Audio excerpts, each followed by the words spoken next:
This board was designed by one of our engineers almost as soon as the L1 devices came back from the manufacturer. He saw the opportunity for building a very, very simple computer on a board. Like many of the things designed with the L1 chips, they can be integrated on very simple two-layer boards. It really requires very little to build this kind of simple computer with the L1 chip. We've had plenty of experience of connecting different interfaces, whether they're cameras, screens, Ethernet interfaces, keyboards, motors even, directly to the chip without any intervening components. And then using individual threads within the multi-threaded processor to control all of those interfaces. So essentially what they did was to design a board which has on it the processor itself, one piece of synchronous DRAM. On the other side there is an SD card interface, and then there is the socket for the keyboard and the socket for the screen. He's also added a little speaker, 2 or 3 buttons and a joystick, which I think suggests that he was planning to use it for some simple games. The next issue was to figure out how to put some software on the board. Actually, at this point, we were lucky enough to have a student in over summer, and he did virtually all the programming on this board. The objective was to do something interesting, and of course XMOS's main selling point is the software-defined silicon. And the idea is that you can drive all these components without using any additional chips. So the heart of the board is a single core XMOS device, which is here.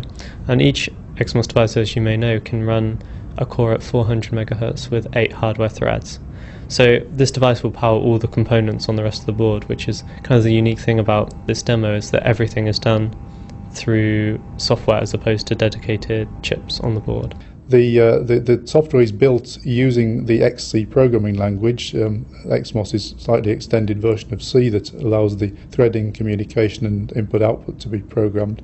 So it's entirely written in high-level language, and it runs directly on the underlying processor and its instruction set. So we haven't ported any microkernel or operating system or anything here. It's just all built with our own software and tools. The idea was to try and drive all these different components on the board using just the L1 processor. So to do that, we decided to implement a simple 1980s style computer. So that means that we can take input from the keyboard and we can output it to the VGA, and we can do some kind of useful processing. So that was the aim of the project, and we kind of implemented a simple demonstration. So the objective of this game is simply just to press a key on the keyboard that corresponds to kind of the eyes on the screen. So see if I can actually press the right key. He's obviously put together a simple shell program that allows the user to type commands on the screen to invoke programs that are brought in from the SD-RAM. And then on top of that, he's built a simple programming environment. Many people will have used BASIC or some variant of that in the past, and essentially what we have here is a basic interpreter of sorts running. You can see pictures of this software running. And then, of course, he's used that software, that interpreter, to write some simple programs that will do simple graphics on the screen.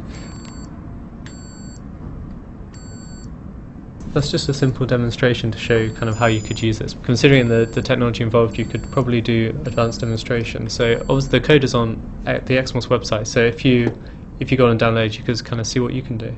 Using the XMOS tools is quite interesting because the tools are so powerful. They really give you some interesting opportunities to make projects, and then you can analyze the timing inside your projects, and that makes it a lot easier. With the good tools, it makes it a lot easier to develop kind of embedded applications. So for example, when we were developing the VGA, we could implement all the VGA signals on the XMOS processor and then examine the timing to check they were correct, as well as testing on the monitor. Being a kind of a parallel processor, you can have up to 8 threads on the single core device.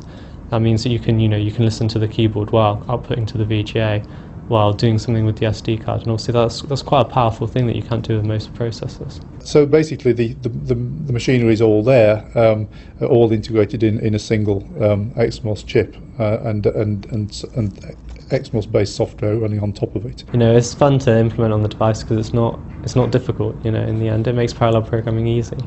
Just allocating something to a core is a matter of one line of code, and then it's extremely easy to use. What could you use it for? Well, many people dream about making very low-cost PCs. In some cases, for the developing world, the $10 or $20 PC is the kind of thing that this kind of technology could be used to do.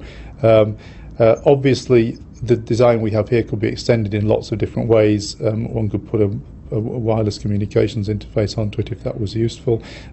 We could indeed use things like the XMOS link technology to allow the device to be extended by plugging additional chips on when you wanted to add computational performance. And I suppose in the extreme you could imagine an arrangement rather like the XK1 kits and things, where you have an extensible computational platform that can be extended not by just adding more memory to it, but by actually genuinely adding more and more processing power as you need it. Of course, I'm quite interested to see how far this can go. It's a completely different application of the processor from many of the others we've looked at, because this is essentially computing, as opposed to much of the embedded kind of processing that most of our applications have been so far. So partly it illustrates the rather considerable versatility of the device, that it ranges from everything from computers to robots to audio processing to display processing. And as we see a world in which these have become more and more integrated, and the need is there to integrate them, then it seems like an interesting thing to do.